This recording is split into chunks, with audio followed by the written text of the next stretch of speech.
নমস্কাৰ সকলোকে স্বাগতম জনাইছো নিমাত ষ্টাডি পইণ্ট চেনেলটোলৈ। আজি আমি এই ভিডিঅ'টোৰ মাধ্যমেৰে ষষ্ঠ শ্ৰেণীৰ সমাজ বিচিত্ৰা স্বদেশ বিদেশৰ সমাজ পৰিচয় চেপ্টাৰ 1 আমাৰ পৃথিৱী শীৰ্ষক পাঠটোৰ সকলোবোৰ প্ৰশ্ন উত্তৰ আলোচনা কৰিম। সো ভিডিঅ'টো প্লিজ শেষলৈকে চাবা। যদি তুমি এতিয়ালৈকে এই চেনেলটো ছাবস্ক্ৰাইব কৰা নাই তেন্তে প্লিজ চেনেলটো ছাবস্ক্ৰাইব কৰি দিবা আৰু এইটো ভিডিঅ' তোমালোকৰ বন্ধু বান্ধৱী অথবা হোৱাটছআপ গ্ৰুপত শ্বেয়াৰ কৰি দিবা। মৰমৰ ছাত্ৰ ছাত্ৰীসকল, এইটো ভিডিঅ'ৰ ডেছক্ৰিপশ্যনত ষষ্ঠ শ্ৰেণীৰ সমাজ বিচিত্ৰা স্বদেশ বিদেশৰ সমাজ পৰিচয়ৰ সকলো চেপ্টাৰৰ ভিডিঅ'ৰ প্লেলিষ্টৰ লিংক দিয়া আছে। তাত ক্লিক কৰি তোমালোকে সকলো চেপ্টাৰৰ ভিডিঅ'বোৰ চাই ল'বা। চ' ব'লা তেন্তে বেছি পলম নকৰি আজিৰ ভিডিঅ'টো আমি আৰম্ভ কৰোঁ। চ' তোমালোকৰ 1 নম্বৰ অনুশীলনীত দিছে 1 তলৰ প্ৰশ্নবোৰৰ উত্তৰ দিয়া। ক সূৰ্যৰ পৰিয়ালটোৰ নাম কি? খ পৃথিৱীৰ উপগ্ৰহটোৰ নাম লিখা। 2 সৌৰজগতৰ গ্ৰহকেইটাৰ নাম সূৰ্যৰ পৰা দূৰত্ব অনুসৰি একাদিক্ৰমে লিখা। 3 চন্দ্ৰটো সূৰ্যৰ তুলনাত বহু গুণে সৰু হ'লেও পৃথিৱীৰ পৰা দুয়োটাকে কিয় সমান দেখি? চ' ব'লা এতিয়া আমি 1 নম্বৰ অনুশীলনীৰ প্ৰশ্ন উত্তৰবোৰ চাই লওঁ। 1 নম্বৰ তলৰ প্ৰশ্নবোৰৰ উত্তৰ দিয়া। ক সূৰ্যৰ পৰিয়ালটোৰ নাম কি? উত্তৰ সূৰ্যৰ পৰিয়ালটোৰ নাম হ'ল সৌৰজগত। খ পৃথিৱীৰ উপগ্ৰহটোৰ নাম লিখা। উত্তৰ পৃথিৱীৰ উপগ্ৰহটোৰ নাম হ'ল চন্দ্ৰ। 2 নম্বৰ সৌৰজগতৰ গ্ৰহকেইটাৰ নাম সূৰ্যৰ পৰা দূৰত্ব অনুসৰি একাদিক্ৰমে লিখা।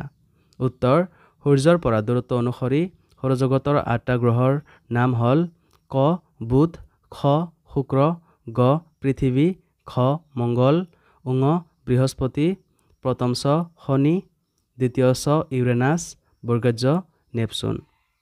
3 নম্বৰ প্ৰশ্ন চন্দ্ৰটো সূৰ্যৰ তুলনাত বহুগুণে সৰু হ'লেও পৃথিৱীৰ পৰা দুয়োটাকে কিয় সমান দেখি? উত্তৰ চন্দ্ৰটো সূৰ্যৰ তুলনাত বহুগুণে সৰু হ'লেও পৃথিৱীৰ যথেষ্ট ওচৰতে অৱস্থিত হোৱা বাবে পৃথিৱীৰ পৰা চন্দ্ৰ আৰু সূৰ্যক আকাৰত প্ৰায় সমান দেখি। 2 নম্বৰ অনুশীলনীত দিছে 1 তলৰ প্ৰশ্নবোৰৰ উত্তৰ দিয়া। ক বৃহৎ পৃথিৱীৰ ক্ষুদ্ৰ আৰ্হিটো কি? খ পৃথিৱীৰ পৰিধি কিমান? গ পৃথিৱীয়ে কোন দিশৰ পৰা কোন দিশলৈ ঘূৰে? খ পৃথিৱীৰ মেৰুদণ্ড কাক বোলে? 2 নম্বৰ পৃথিৱীৰ 2 মেৰু আৰু বিষুৱ ৰেখা দেখুৱাই এটা গোলকৰ ছবি অঁকা। চ' ব'লা এতিয়া আমি 2 নম্বৰ অনুশীলনীৰ প্ৰশ্ন উত্তৰবোৰ চাই লওঁ। 1 তলৰ প্ৰশ্নবোৰৰ উত্তৰ দিয়া। ক বৃহৎ পৃথিৱীৰ ক্ষুদ্ৰ আৰ্হিটো কি? উত্তৰ বৃহৎ পৃথিৱীৰ ক্ষুদ্ৰ আৰ্হিটো হ'ল গোলক। খ পৃথিৱীৰ পৰিধি কিমান? উত্তৰ পৃথিৱীৰ পৰিধি প্ৰায় 40,000 কিলোমিটাৰ। গ পৃথিৱীয়ে কোন দিশৰ পৰা কোন দিশলৈ ঘূৰে? উত্তৰ পৃথিৱীয়ে পশ্চিম দিশৰ পৰা পূব দিশলৈ ঘূৰে। ঘ পৃথিৱীৰ মেৰুদণ্ড কাক বোলে? উত্তৰ পৃথিৱীৰ কেন্দ্ৰৰে পাৰ হৈ যোৱা ৰেখাডালক পৃথিৱীৰ মেৰুদণ্ড বুলি কোৱা হয়। 2 নম্বৰ প্ৰশ্ন পৃথিৱীৰ 2 মেৰু আৰু বিষুৱ ৰেখা দেখুৱাই এটা গোলকৰ ছবি অঁকা। ছবিটো তোমালোকে চাই লোৱা।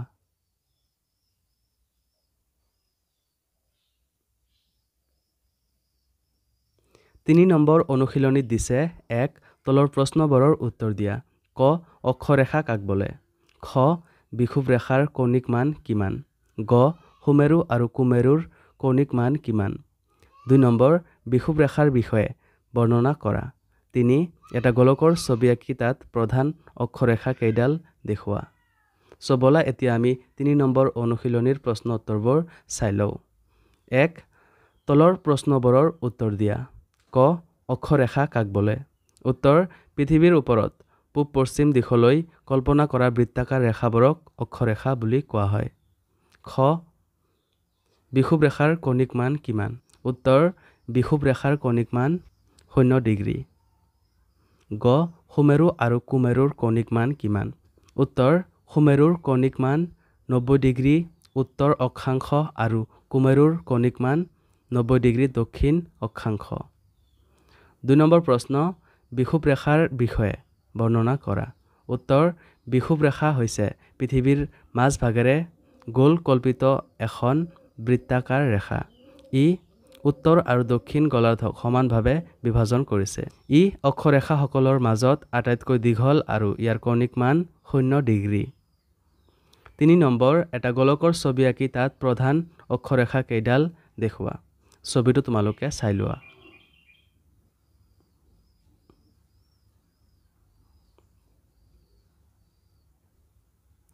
4 নম্বৰ অনুশীলনীত দিছে 1 তলৰ প্ৰশ্নবোৰৰ উত্তৰ দিয়া ক দ্ৰাঘিমা ৰেখা কাক বোলে খ দ্ৰাঘিমাংশ কি গ পৃথিৱীৰ পূব আৰু পশ্চিম এই দুয়ো দিশে মুঠ কিমানডাল দ্ৰাঘিমা ৰেখা কল্পনা কৰা হৈছে ঘ মুখ্য দ্ৰাঘিমা ৰেখা কাক বোলে 2 নম্বৰ দ্ৰাঘিমা ৰেখাৰ বিষয়ে বৰ্ণনা কৰা 3 অক্ষৰেখা আৰু দ্ৰাঘিমা ৰেখাৰ মাজৰ পাৰ্থক্য লিখা সবলা এতিয়া আমি 4 নম্বৰ অনুশীলনীৰ প্ৰশ্ন উত্তৰবোৰ চাই লওঁ 1 নম্বৰ তলৰ প্ৰশ্নবোৰৰ উত্তৰ দিয়া ক দ্ৰাঘিমা ৰেখা কাক বোলে উত্তৰ মেৰুৰ পৰা দক্ষিণ মেৰুলৈ একে দূৰত্বত অৱস্থিত আৰু একে কেন্দ্ৰত লগ হৈ কল্পিত অৰ্ধবৃত্ত ৰেখাসকলক দ্ৰাঘিমা ৰেখা বোলে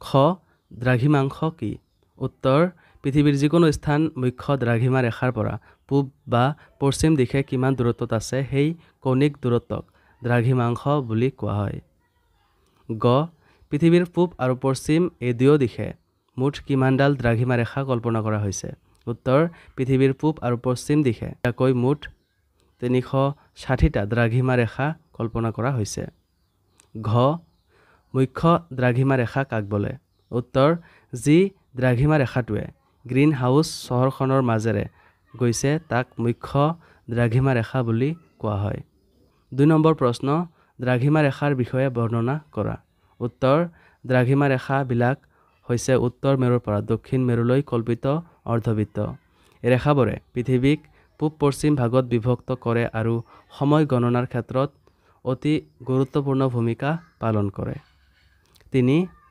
অক্ষৰেখা আৰু দ্ৰাঘিমা ৰেখাৰ মাজৰ পাৰ্থক্য লিখা উত্তৰ 1 অক্ষৰেখাবোৰ পৰস্পৰ সমান্তৰাল কিন্তু দ্ৰাঘিমা ৰেখা পৰস্পৰ সমান্তৰাল নহয়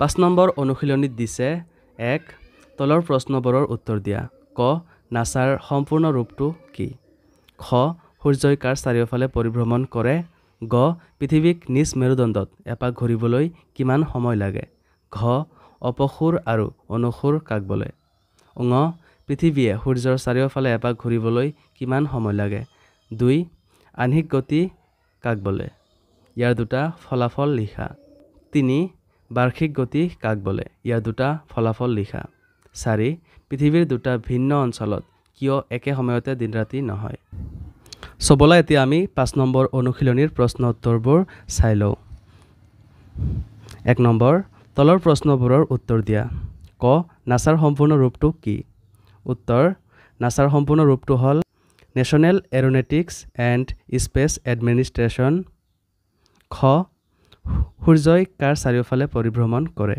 উত্তৰ সূৰ্যই নিজ কক্ষপথেৰে হাতীপতি তাৰকাৰাজ্যৰ কেন্দ্ৰৰ চাৰিওফালে পৰিভ্ৰমণ কৰে গ পৃথিৱীক নিজ মেৰুদণ্ডত এপাক ঘূৰিবলৈ কিমান সময় লাগে উত্তৰ পৃথিৱীক নিজ মেৰুদণ্ডত এপাক ঘূৰিবলৈ 24 ঘণ্টা সময় লাগে ঘ অপসূৰ আৰু অনুসূৰ কাক বোলে উত্তৰ পৃথিৱী সূৰ্যৰ পৰা আটাইতকৈ দূৰত্বত থকা অৱস্থাটো অপসূৰ আৰু আটাইতকৈ ওচৰৰ অৱস্থাটোক অনুসূৰ বুলি কোৱা হয় ঙ পৃথিৱীয়ে সূৰ্যৰ চাৰিওফালে এপাক ঘূৰিবলৈ কিমান সময় লাগে উত্তৰ পৃথিৱীয়ে সূৰ্যৰ চাৰিওফালে এপাক ঘূৰিবলৈ 365 দিন 6 ঘণ্টা সময় লাগে 2 নম্বৰ প্ৰশ্ন আহ্নিক গতি কাক বোলে ইয়াৰ দুটা ফলাফল লিখা উত্তৰ পৃথিৱী নিজ মেৰুদণ্ডত ঘূৰা গতিক আহ্নিক গতি বুলি কোৱা হয় ফলাফল ক দিন ৰাতিৰ সৃষ্টি হয় খ সময় গণনা সম্ভৱ হয় 3 নম্বৰ প্ৰশ্ন বাৰ্ষিক গতি কাক বোলে ইয়াৰ দুটা ফলাফল লিখা উত্তৰ পৃথিৱী সূৰ্যৰ চাৰিওফালে পৰিভ্ৰমণ কৰা গতিক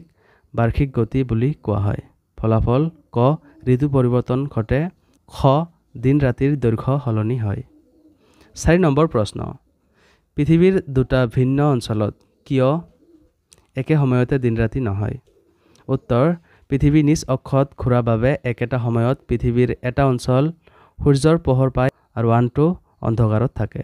এই কাৰণে পৃথিৱীৰ দুটা ভিন্ন অঞ্চলত একে সময়ত দিন ৰাতি নহয়।